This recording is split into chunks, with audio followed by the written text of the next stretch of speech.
Já foi o tempo em que a mulher era vista como sexo frágil. Hoje, somos guerreiras no mercado de trabalho, rainhas no lar, sedutoras na intimidade. Por todas essas razões, nós merecemos um espaço todo nosso. Entra no ar a partir de agora, Papo de Mulher. Aqui você tem voz, aqui você tem vez. Os nossos parceiros são Laboratório Vila Rica, Dr. Antônio Valentim Sâncio, Farese, Faculdade da Região Serrana, Urologista Dr. Rômulo Santos, Doutora Sidneia Aparecida Galo, Ginecologista, POI, Centro de Odontologia Especializada, Angiologista Dr. Edmar Pereira Olímpio, Loja Campeão, Cirurgião Plástica Catriine Martinelli, Patrícia Canal Estética, Restaurante Bom Apetite e Mafar Farmácia de Manipulação.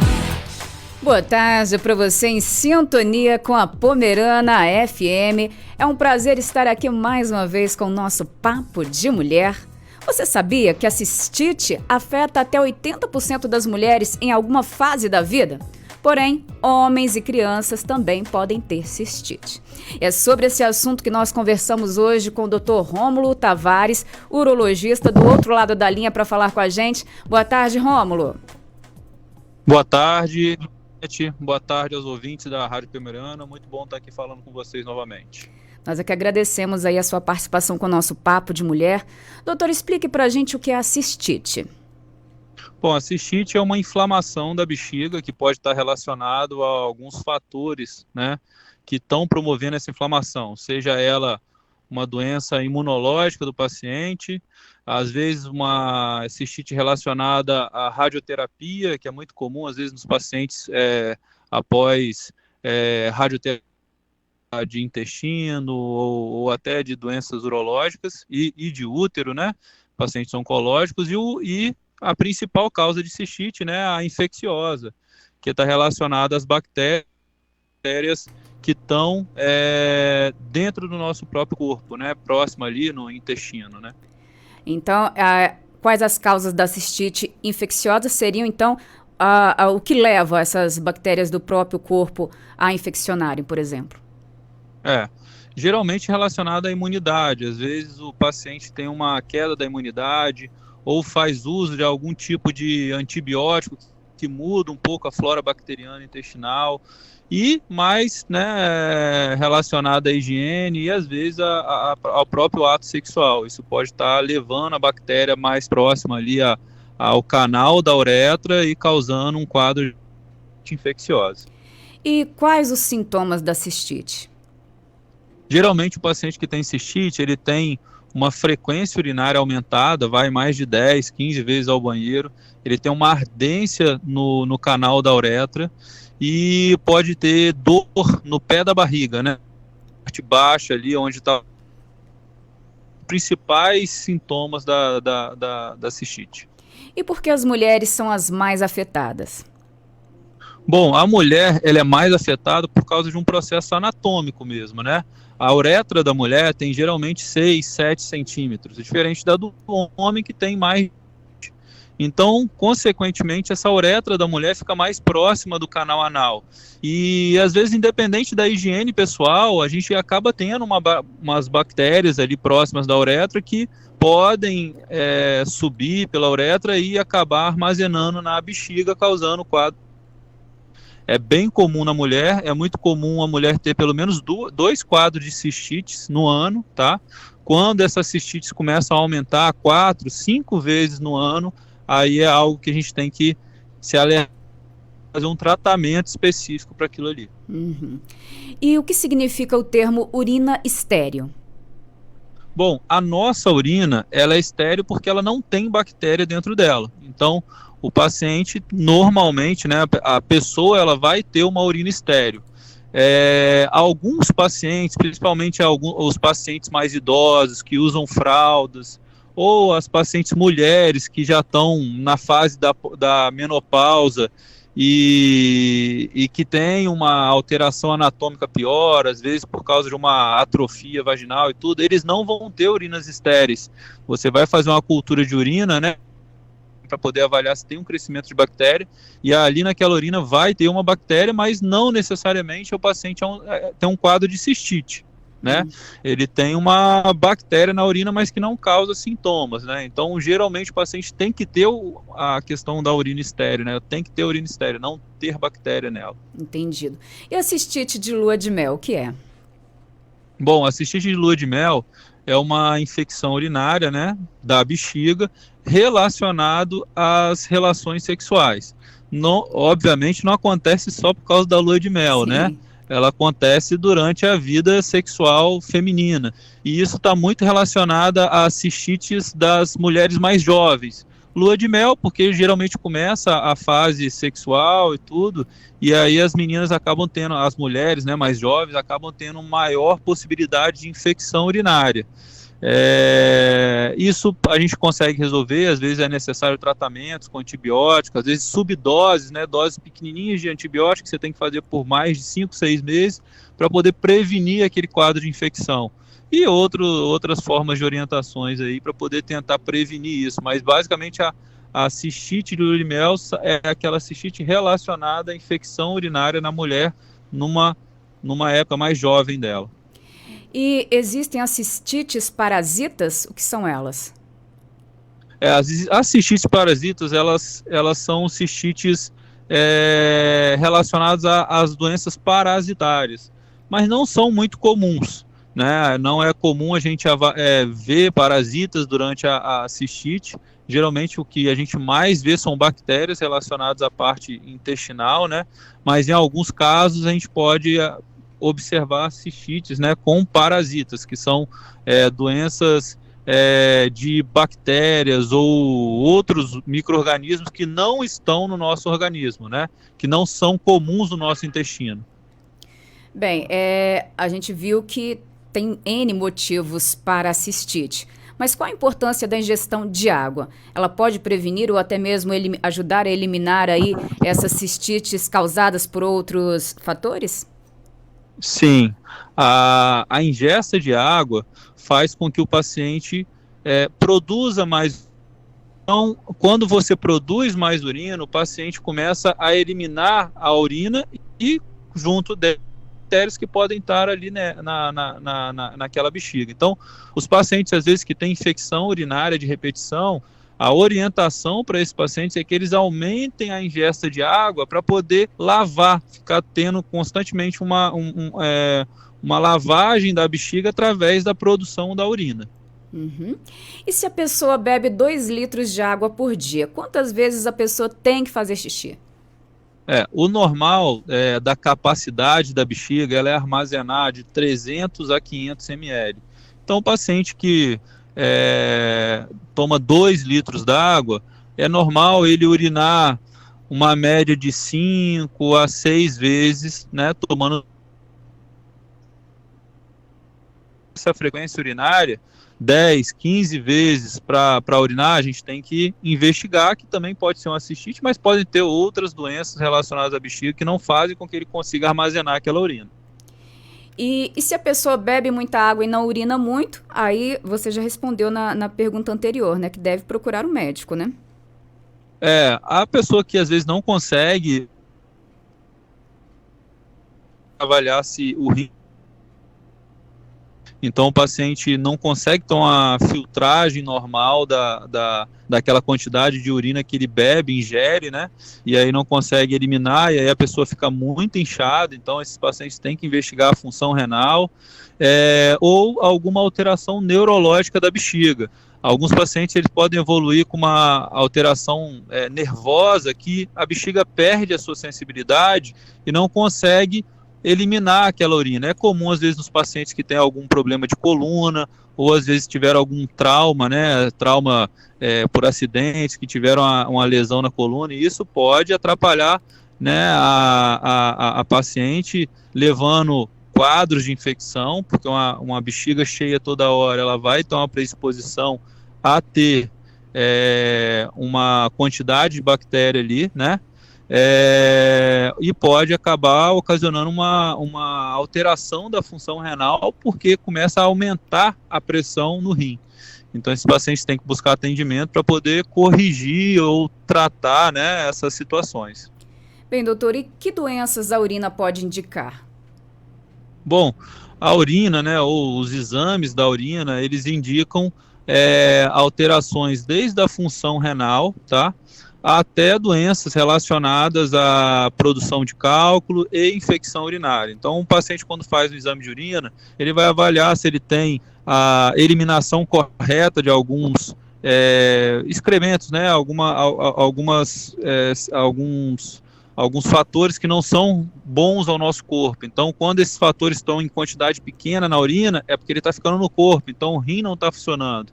Ou, quando o paciente tem uma acidez diferente na urina, esse paciente ele pode ter uma predisposição à formação de cálculo, então isso vai ajudar para poder tentar fazer um tratamento medicamentoso para esse paciente prevenir a formação de cálculo. E os pacientes que fazem, né, infecção urinária através do exame de urina para investigação de bactérias, a gente vai avaliar qual bactéria que está ali para a gente poder usar um antibiótico que vai combater aquela bactéria de forma correta, né? Então os exames de urina servem para essas situações. Bem, fora o exame de laboratório, a pessoa deve ficar de olho na cor do xixi? Pode indicar alguma coisa? A coloração do xixi, ela está muito relacionada à ingesta, né, de líquido e a função renal. Mas assim, se um paciente tem uma ingesta pequena de água, ele vai ter uma urina concentrada, mas não necessariamente vai ter uma função renal alterada, né? Existem alterações também que são muito comuns, é o paciente que tem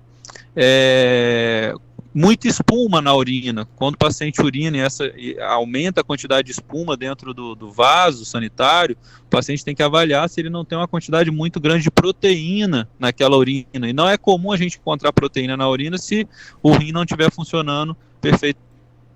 É importante ver não só a coloração, mas se tem espuma na urina, ou o paciente que é diabético, às vezes vai fazer xixi e o vaso fica cheio de formiga, quer dizer que ele está produzindo muita glicose, e aquela glicose vai trazer formiga no vaso. Então, essas situações também são importantes ficar de olho, né? Não só na coloração. Inclusive, para quem ainda não é diagnosticado com diabetes, essa questão aí de formigas no xixi é um sinal, né, de que deve fazer um exame de laboratório. Sim. Porque geralmente a gente não tem glicose, açúcar dentro da urina. Quando glicose ou açúcar na urina, você vai acabar tendo, né, o encontro ali de algumas formigas ali próxima à urina, né? E como é o diagnóstico da cistite? Somente através de exames laboratoriais? Bom, a cistite, ela, como eu te falei, ela tem algumas cistites relacionadas bactérias, que são as mais comuns, mas tem outros quadros de cistite. A cistite com bactéria, basicamente, você tem que fazer uma cultura de urina para avaliar se tem realmente um crescimento de bactéria, mas você tem os sintomas do paciente. O paciente tem ardência, dificuldade para urinar, dor. E isso pode estar relacionado a um quadro de cistite. Às vezes o paciente já chega no nosso consultório já tomando antibiótico, faz a cultura e não encontra bactéria, mas esse paciente pode ter o diagnóstico, né, pelos sintomas. Outros quadros de cistite, às vezes você tem que entrar com uma câmera dentro da bexiga para avaliar se tem algum processo inflamatório, ou não vai mostrar, mas a gente tem um arsenal grande de como a gente fazer o diagnóstico. O diagnóstico inicial é através do exame de urina, exame de sangue e o ultrassom, ultrassom de veias urinárias, né? E o tratamento, como é? Bom, o tratamento depende de cada caso de cistite. Nas cistites bacterianas, que são quadros agudos, você tem que fazer um curso, né, de antibiótico, às vezes 5, 7 dias. Na mulher tem antibiótico até de dose única que você resolve. Nas cistites que são cistites repetitivas, você tem que fazer um tratamento mais arrastado com antibiótico, às vezes com antibióticos de uso de quase 6 meses.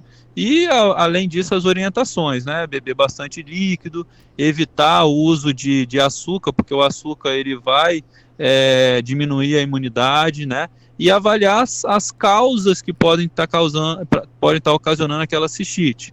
Algumas mulheres vão estar na menopausa, elas vão ter que fazer uma correção ali da parte hormonal na vagina para poder evitar essa passagem das bactérias. As mulheres, no período igual aquela que você falou, da lua de mel, as mulheres elas vão ter que, às vezes, urinar depois que tiver o ato sexual, para poder limpar aquela via urinária, né, para prevenir. Então, além do tratamento, a gente tem a prevenção aí, que eu acho que é o mais importante, né? A pergunta de uma ouvinte: por que os sintomas de cistite de repetição após a menopausa? Bom, na menopausa, a mulher ela começa a diminuir a produção do estrogênio e progesterona, que são os hormônios que fazem com que a mucosa vaginal fique mais úmida. Então, essas pacientes da menopausa, elas têm uma redução dessa umidade, elas têm uma atrofia, as células ficam mais secas, elas ficam com menor possibilidade de bloquear a passagem das bactérias. Então, essas pacientes acabam tendo essa cistite de repetição. A mucosa fica mais seca, fica mais com mais dificuldade de combater as bactérias, e essas bactérias e vão se alojar na bexiga. Pacientes mulheres da menopausa, elas não podem só fazer o tratamento com antibiótico.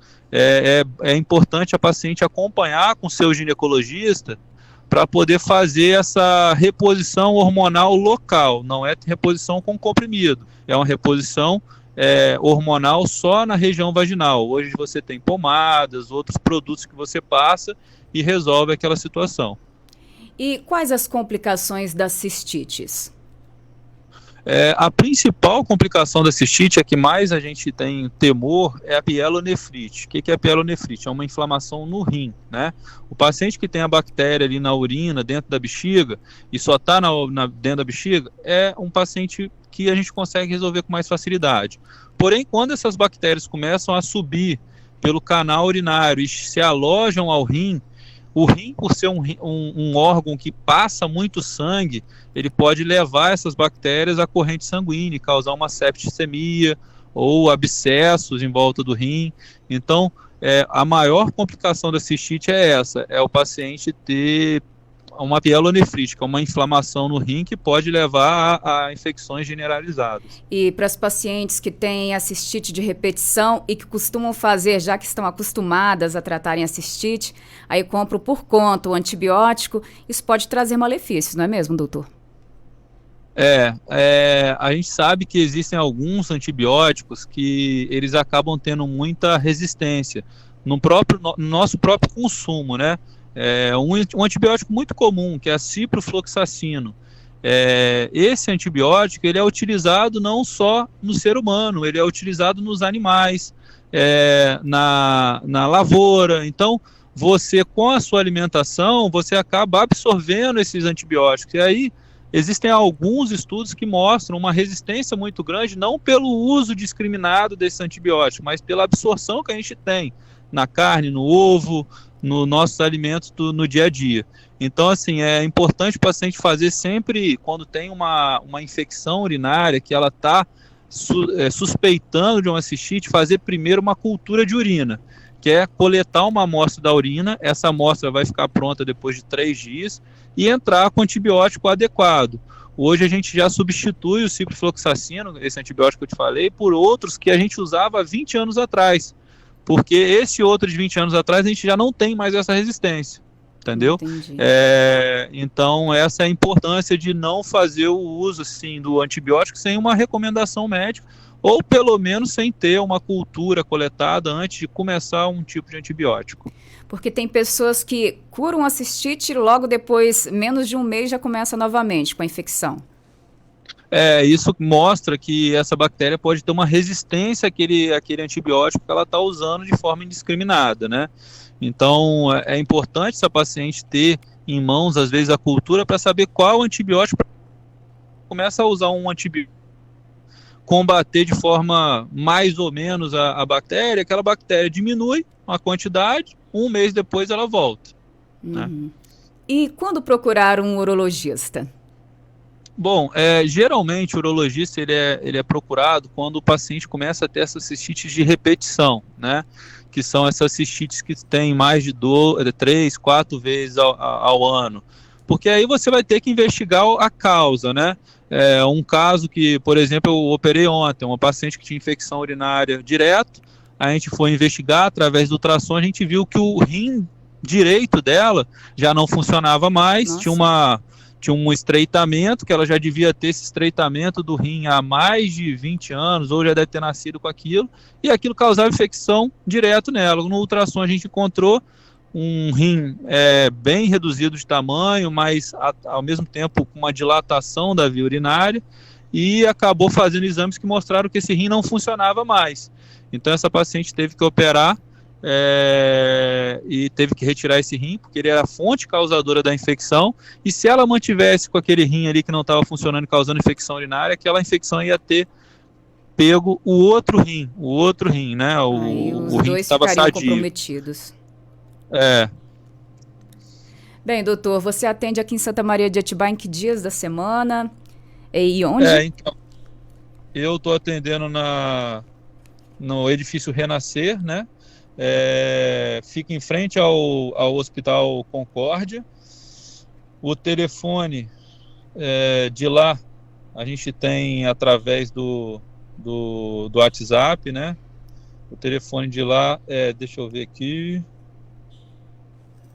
Consultório Santa Maria. Na Clínica Renascer.